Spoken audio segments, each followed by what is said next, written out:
भैया आपने सिंदूर का जिक्र, ऑपरेशन सिंदूर का जिक्र किया। मेरा सवाल ये है कि जो पाकिस्तान के साथ हमारा युद्ध हुआ, उसमें विदेश नीति फेल सी नज़र आई, क्योंकि कोई हमारे साथ खड़ा नहीं दिखा जैसे पाकिस्तान के साथ लोग खड़े दिखे, पहला। दूसरा, मैं पूरी कर लेता हूँ अपनी बात। दूसरा, ये ट्रम्प का कीड़ा जो है बार बार ये एक बार बोलता है कि हमने कोई मध्यस्थता नहीं की, फिर बोल दिया मध्यस्थता की। अभी हमारे विदेश सचिव ने बयान जारी किया, उन्होंने कहा कि मोदी जी की बात हुई और दोनों राष्ट्र के बीच बात होने के बाद ये युद्ध विराम हुआ, सीज फायर हुआ। उसके आधा घंटे बाद फिर ट्रंप ने बयान जारी किया। तो ये जो लेकुना आप देखते हैं विदेश नीति में, और जो ट्रंप के मध्यस्थता के दावे के बाद जो हमारी फजीहत हुई, इसको आप कैसे देखते हैं? देखिए, जहां तक विदेश नीति का सवाल है, आज पूरी दुनिया में जो भारत का सम्मान है,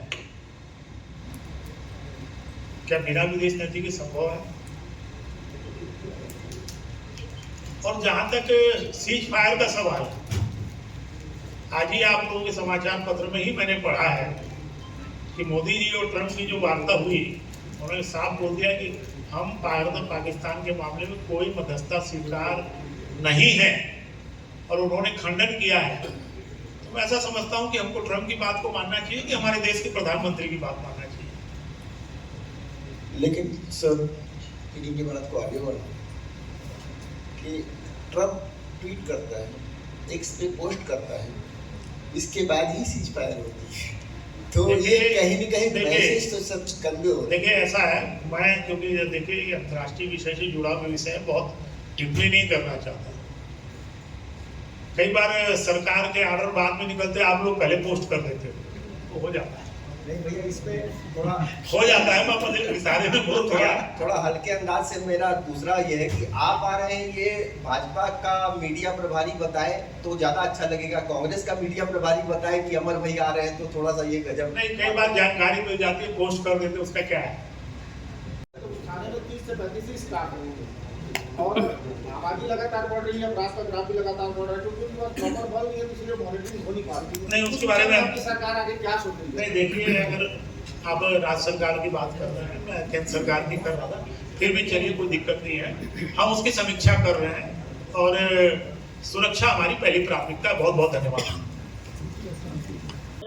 जी सर, आए हुए हैं, प्रेस वार्ता करी, क्या कुछ मुख्य विषय थे? भारतीय जनता पार्टी की सरकार मोदी जी के नेतृत्व में सेवा, सुशासन और गरीबों के प्रति समर्पित 11 साल पूरे किए। इस 11 साल में सुरक्षा, जो किसी भी देश की सरकार का पहला कर्तव्य है, उसमें 100% आम देशवासियों को एहसास हुआ है कि ये देश सुरक्षित हाथों में है।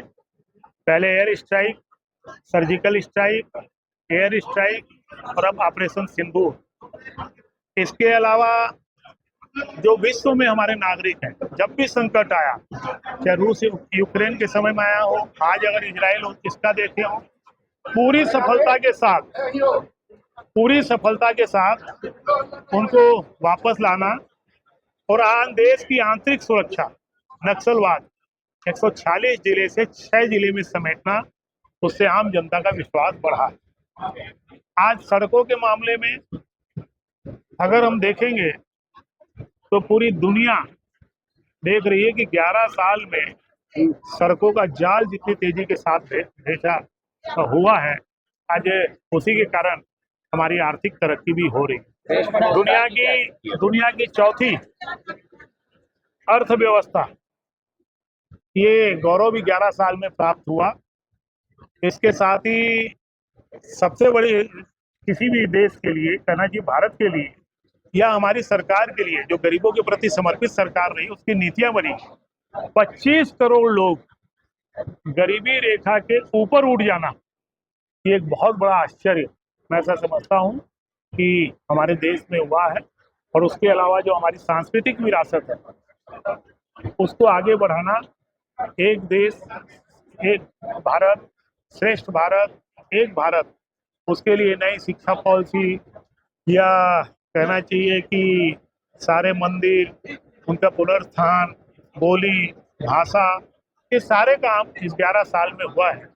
और इस 11 साल में होने के बाद आम जनता अब ये कहने लग गई है मोदी है तो मुमकिन है। नया मंत्रिमंडल का विस्तार होना है भैया, आपकी क्या भूमिका रहेगी, क्या उसमें जगह नहीं, हमारी कोई भूमिका नहीं रहती है, पार्टी और मुख्यमंत्री जी बैठ के तय करते हैं।